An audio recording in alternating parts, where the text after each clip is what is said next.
जय Hind students, welcome back again. This is Divyanshu Pandey. भारतीय थल सेना को अब हेरमेस 900 स्टारलाइनर ड्रोन्स मिलने वाले हैं। तो चलिए जानते हैं कि हेरमेस 900 ड्रोन्स की खासियत क्या है और ये भारतीय थल सेना को किस प्रकार से शक्तिशाली करेंगे। शुरुआत करते हैं आज के सेशन की।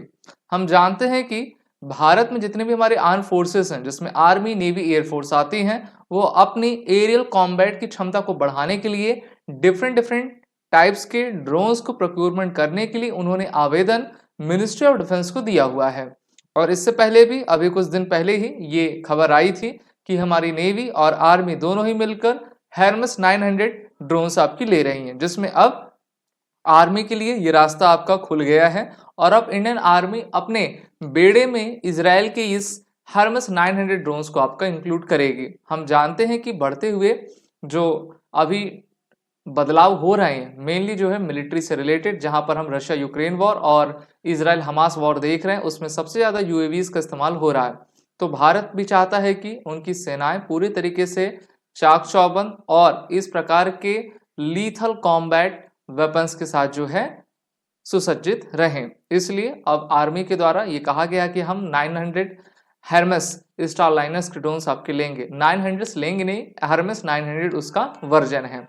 तो देखिए, इंडियन आर्मी के द्वारा कहा गया है कि induction of Heron mark second and planned induction of Hermes 900 Starliners will not only boost the reconnaissance and surveillance capability of Indian Army but also their teaming with the combat helicopters, which will prove to be a game changer in the third dimension. तो third dimension तो आपका यही है। अभी तक helicopters, fighter jet को हम देखते आ रहे हैं और आज से 15-20 साल पहले ऐसा कुछ सभी का मानना था कि आर्मी एक जमीनी फौज है जो कि सिर्फ और सिर्फ जमीन पर रहती है, नेवी सिर्फ और सिर्फ समुद्र पर और वायुसेना सिर्फ हवा में रहती है। लेकिन जैसे जैसे डिजिटलाइजेशन आगे बढ़ रहा है, आईटी बढ़ रही है, एआई आगे बढ़ रहा है, उसी प्रकार से इनोवेशन भी होता जा रहा है और इस इनोवेशन ने अब आर्मी को जो है ड्रोन से रिलेटेड कैपेबिलिटी को लेने में विवश किया है, जिससे कि हम अपने बॉर्डर्स को सही तरीके से कंजर्व कर सके। हम जानते हैं कि पाकिस्तान की तरफ से जो है ड्रग्स, हथियार स्मगल किए जाते हैं और उनका उपयोग जो है भारत को बर्बाद करने में होता है और वो जो यहाँ पर उस अपने सामान को भेजते हैं, वो उनका मेनली जो है वो ड्रोन्स का इस्तेमाल करके उसको भारत के टेरिटरी में भेजा करते हैं। काफ़ी कुछ बीएसएफ के द्वारा आपके पकड़ लिए जाते हैं, लेकिन कुछ ऐसे होते हैं जो कि फिर भी उनका इलीगल स्मगलिंग जो है करवा दी जाती है भारत में। तो इसलिए इंडियन आर्मी की जो आर्मी एविएशन कॉम्बैट कोर है, उनको और भी शक्ति मिलेगी जब हमारा हेरमेस 900 ड्रोन जो है भारतीय सेना में शामिल होगा। इंडियन आर्मी ने अभी रिसेंटली हेरॉन मार्क सेकंड के ड्रोन्स को आपका इंडक्ट किया है, जो कि उनकी स्ट्राइक कैपेबिलिटीज़ को बढ़ाता है। तो ये दोनों जो ड्रोन्स हैं वो इजराइल के हैं। भारतीय वायुसेना काफ़ी लंबे समय से हेरॉन मार्क सेकंड ड्रोन्स का उपयोग कर रही है। अब इसमें भारतीय थल सेना भी आ चुकी है और इसके अलावा अब ये इजराइल के ही हेरमेस 900 स्टारलाइनर ड्रोन्स को आपका इंक्लूड करेंगे। और आपको जानकर ये खुशी होगी कि women officers army traffic air control system में आपका आ चुकी हैं, 2009 में ही आई थी। आर्मी एविएशन कोर का जो मेन मोटो है वो है सुवेग व सुदृढ़। सुवेग यानी कि काफ़ी तेज रहें और हमेशा सुदृढ़ रहें। तो भारतीय वायुसेना में हमने देखा था कि वेपन सिस्टम ब्रांच, एक नई ब्रांच पिछले साल ही उसमें आपकी आई है।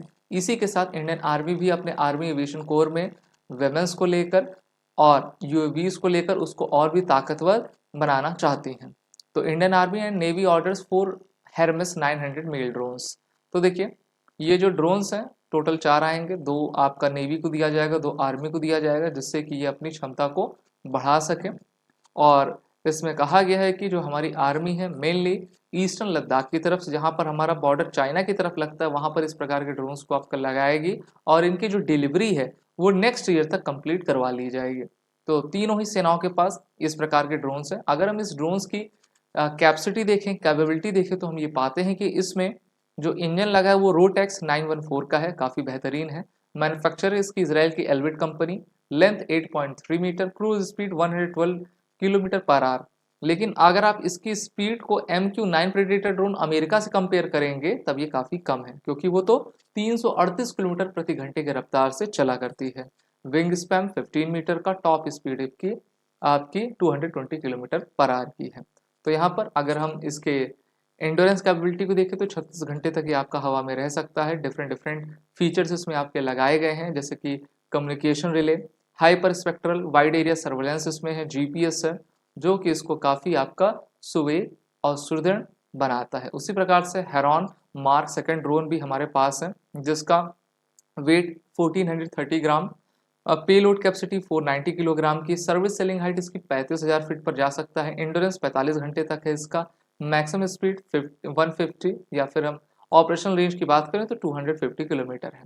तो इन सभी ड्रोन्स के माध्यम से, यूवीज के माध्यम से हमारी सेनाएं शक्तिशाली हो रही हैं और जल्द ही जैसे ही हमारे आर्मी को ये मिलेगा तो भारतीय थल सेना लद्दाख की तरफ अपनी कैपेबिलिटी को बढ़ा सकेगी, जिससे कि हम चाइना से मुकाबला सही तरीके से, सही प्रकार से कर सकें। आप सभी defence aspirant SSB crack exam के इंटरव्यू ऑनलाइन कोर्स और रिटर्न कोर्सेज में एनरोल होकर अपनी तैयारी बेहतर करें। वॉर 10 कोड का यूज कर लें, जिससे कि आपको 10% का फ्लैट डिस्काउंट मिलता जाए। जय Hind and best of luck. अगर आप एक डिफेंस एस्पिरेंट हैं और SSB interview, NDA, CDS, AFCAT जैसे एग्जाम्स के लिए प्रिपेयर कर रहे हैं तो आप एसएसबी क्रैक एग्जाम्स के कोर्स को चेक करना ना भूलें। आप हमारी लर्निंग एप्लीकेशन को गूगल प्ले स्टोर से भी डाउनलोड कर सकते हैं।